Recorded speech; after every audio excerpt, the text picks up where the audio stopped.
The universe. It is said that it has more than 1,000 billion galaxies and billions of suns. Somewhere in this seemingly infinite cosmos lies the Earth. That's where I live, just like you, just like 7 billion human beings. To be alive in this starry vastness. Come to think of it, it is strange. Have you already questioned yourself about it? I have. Since I was a kid, I was been wondering who I am and what is this world in which I was born. Of course, things are quite simple.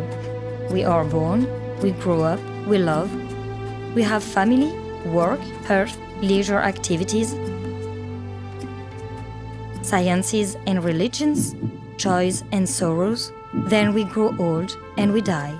Such is life, and this is how the world works.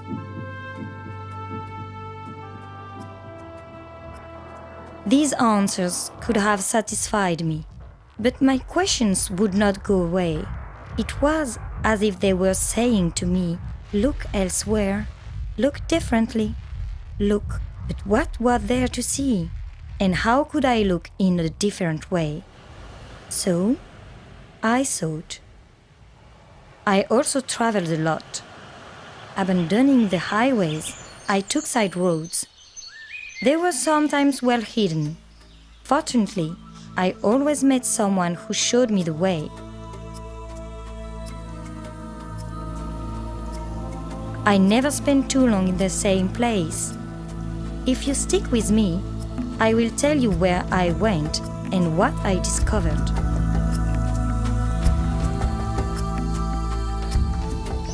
I found myself fairly quickly in the heart of past civilizations several thousand years ago.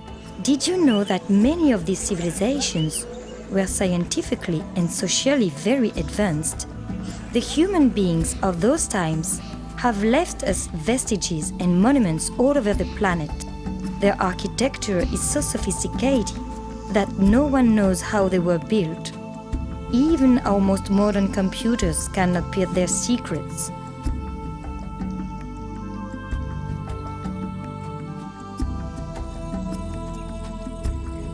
It is also said that the human beings of those times took better care of nature than we do today.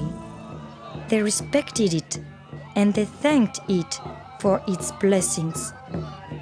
Moreover, at that time, some people say, they worshipped Mother Earth and honored the sacred female.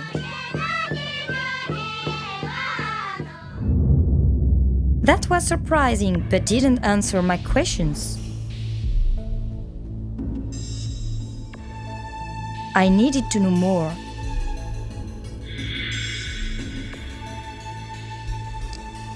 I left the mysteries of past civilizations. I went off to explore other hidden territories. These are talked of in ancient texts and legends. These territories are called Atlantis, Mu, Hyperborea, Agartha, or even Hollow Earth. Modern-day explorers are very serious about the fact that these continents and their civilizations existed at one time. They devote their entire lives to looking for traces of them, often in the depth of the seas where sunken vestiges might be found. At the time these continents existed, certain human beings who lived there, between dream and reality, could have been, it seems, as tall as giants. Others had the power of magicians. It also seems that they talked to dolphins. And they also interacted with other beings that they were not earthly, extraterrestrial ones. This took place hundreds of thousands of years ago. Maybe the unidentified flying object experts of today are convinced that these visitors from outer space exist, and that would not be surprising given the size of the universe. At this point in my travels, the evolutions of life on Earth did not seem as simple and clear as what one learns at school. The origins of humanity prehistory, civilizations, time, space, all took on another dimension. In it mingled the odd, the strange. So, I thought that I met a few too many charlatans and pseudoscientists, but it was then that scientists themselves started to shake up what well-ordered certainties I had. These are scientists of a new generation which is building tomorrow's world. The quantum generation in particular, there are more and more of them. They say that all that is alive is connected from the stars to our cells. They talk about morphic fields, about the memory of water, levels of consciousness. Some also talk about death as a passage and not as an end, about the spirit which lives on. In fact, they say the same things that the shamans and ancient sacred texts. My travels had just led me to this precise place where spirituality and science meet, the mystic and the astrophysicist, the wise woman and the doctor. Together, they ask themselves questions. Here, reality becomes multiple and time cyclical. The path to the spirit had just opened itself up to me. I stepped onto it quite naturally. That was the last stage of my travels. Far beyond religions, I saw the common points in the different traditions of wisdom which have been guiding pilgrims for so long. All of them, in their own way, refer to life beyond life, to a clear awareness, to a balance between male and female, to the unlimited potentials of human beings, to beings of light. They all carry a message of peace, and they all invite us to move forwards on the path of self-knowledge, this path which goes from outside to inside us. It is made of questioning, discoveries, and rediscoveries. It always brings with it an ever greater sense of peace, and this strange feeling which gives one the impression of soaring higher and higher.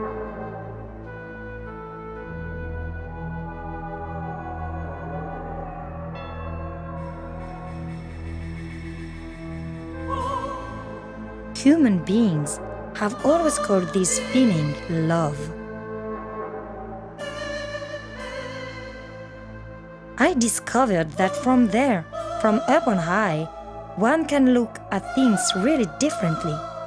Time, evolution, humanity, the others, whatever their nations might be, one's life, oneself. One sentence sounds louder and louder. It says that peace in the world begins with peace in one's heart. You must be the change you wish to see in the world. Gandhi, like others before him, already said that to us. I came back down to earth. I began to talk about my travels, as I have just done for you who have been listening to me. And you know what? I realized that there are many of us who have already been traveling this path for many years.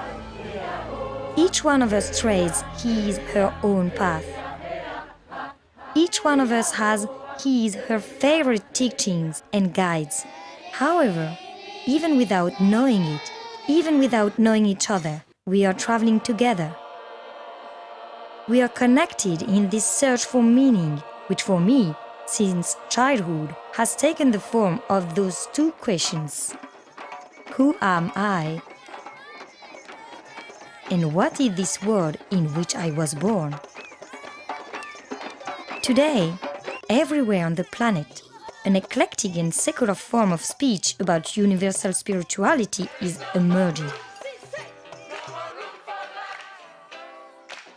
Pushes the boundaries of acceptable, academic, and conventional knowledge.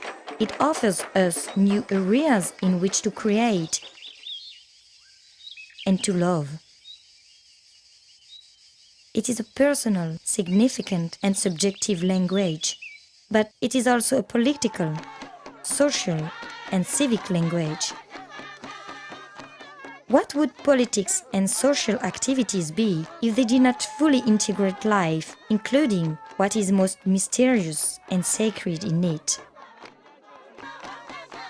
No doubt, lifeless activities that would require urgent revitalizing.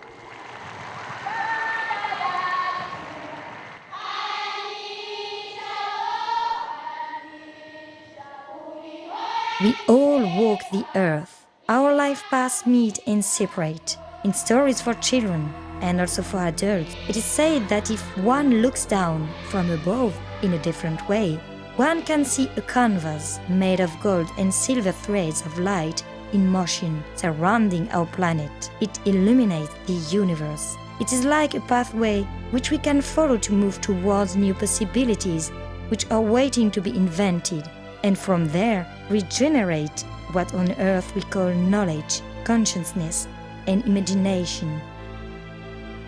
Each of us is free to venture toward these new zones of evolution to be explored. Herein lies the future of humanity.